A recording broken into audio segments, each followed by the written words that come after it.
Versalhes não foi só um palácio. Ele foi uma máquina para exibir poder, controlar a nobreza e colocar a França no centro cultural da Europa. E hoje vocês vão conhecer o palácio mais visitado da França. Bora?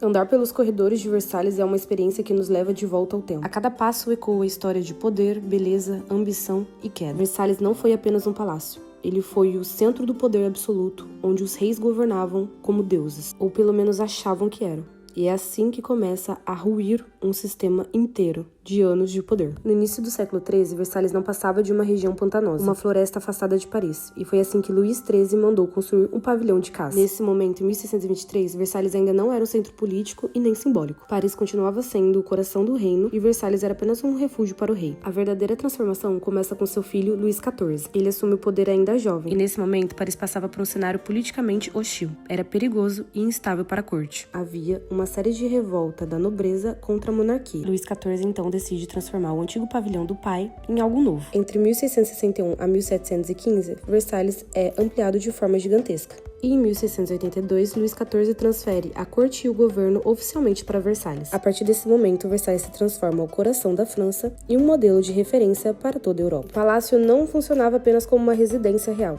ele era uma dominação social. Cada momento da vida do rei era público e ritualizado. O despertar, o vestir, as refeições e o deitar. E quando falamos todos os momentos, é exatamente isso. Até mesmo os momentos mais íntimos do rei eram um verdadeiro rito para a nobreza. E esses rituais eram um instrumento de poder. A nobreza competia ferozmente por pequenos privilégios simbólicos. Segurar uma manga, assistir a um jantar ou caminhar ao lado do rei, tudo isso era status. Mas enquanto Versalhes crescia em ouro, espelhos e jardins geométricos, a maioria da população francesa vivia em situação precária.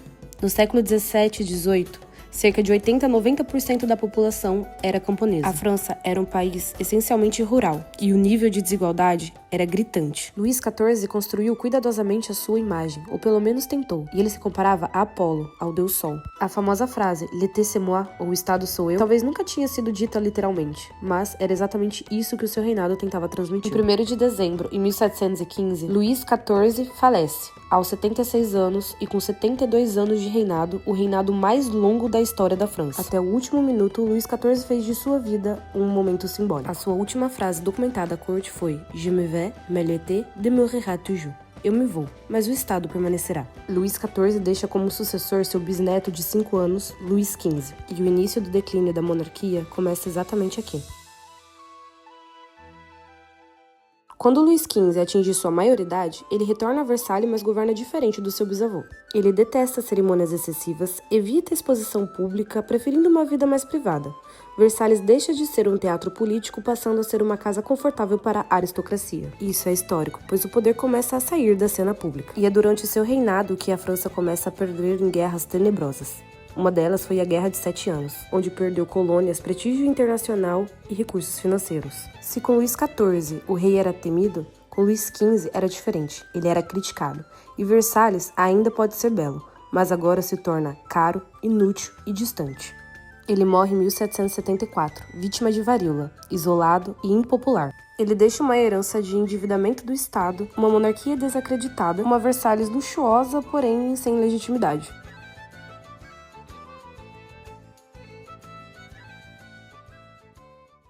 Quando Luís XVI sobe ao trono em 1774, Versalhes ainda é o centro do poder francês. O rei governa, a corte existe, os impostos são cobrados e o Estado funciona. A monarquia ainda tem poder, mas perde cada vez mais a sua legitimidade. Luís XVI herda um Estado fragilizado, totalmente endividado, com povos sobrecarregados e uma nobreza privilegiada. Versalhes era um símbolo do absolutismo, da qual não correspondia mais à realidade francesa do século XIX. Maria Antonieta chega em 1770, aos 14 anos, para se casar com o filho do rei. O casamento é político, selando a aliança entre a Áustria e a França. Para a população francesa da época, Maria Antonieta era apenas uma rainha que gostava de brincar de simplicidade enquanto outros passavam fome. Ela começa a ser rejeitada simbolicamente muito antes mesmo de ser rejeitada politicamente. Com 80% da população camponesa, em 1780, as colheitas falham. A população continua a pagar impostos absurdos para reis, igrejas e nobres, enquanto eles são isentos. O sacrifício era coletivo, mas o privilégio não.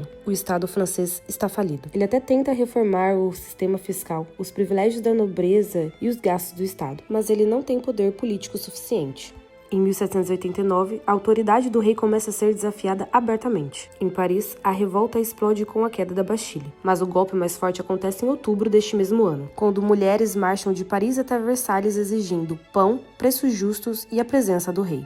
Versalhes simbolizava tudo que o povo não tinha: comida, segurança e dignidade. Elas marcharam com facas, ferramentas e lanças improvisadas. No final do dia, pela primeira vez, o povo ocupa fisicamente o espaço do poder absoluto. Na madrugada do dia 6, invadem o interior do castelo, atrás de Maria Antonieta, que se esconde no quarto do rei. Mais tarde, ele aparece sobre a varanda com o pátio lotado por pessoas exigindo seus direitos. No entanto, é obrigado a aceitar o acordo de se entregar. E nesse mesmo dia, sai de Versalhes escoltado pelo povo. A família é levada ao Palais de la Tuileries, onde ficam presos. Em 1791, tentam fugir, mas é trazido de volta para Paris. Em janeiro de 1793, Luís XVI é condenado à traição à nação. Após a morte do marido, Maria Antonieta é separada dos filhos. E 16 de outubro do mesmo ano, é condenada à execução perante ao público. Após a execução, o direito divino dos reis morrem ali definitivamente. O palácio que tinha sido construído para glorificar o absolutismo já não tinha mais lugar na França republicana.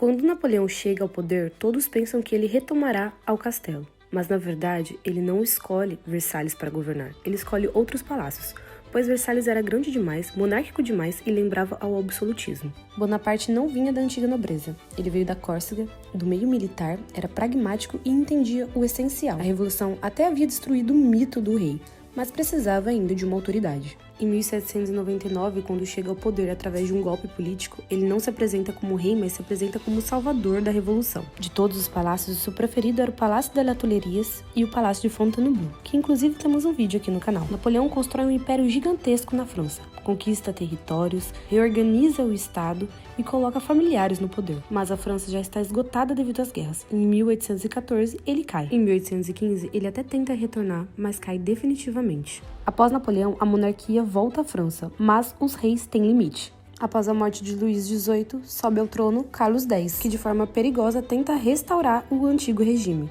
Ele aproxima-se da igreja, tenta restaurar privilégios da nobreza e começa a governar como se ainda estivesse no século XVIII. Em 1830, uma nova revolução explode em Paris, a Revolução de Julho, e Carlos X é derrubado. E ali cai real a última tentativa de ressuscitar o absolutismo na França. A Galeria das Batalhas foi criada no século XIX por Luís Filipe I. Depois de Carlos X, Luís Filipe I sobe ao trono e ele não se assume como o rei da França, mas sim o rei dos franceses. E ele é responsável por transformar Versalhes em um museu da França. Luís Filipe compreende algo essencial.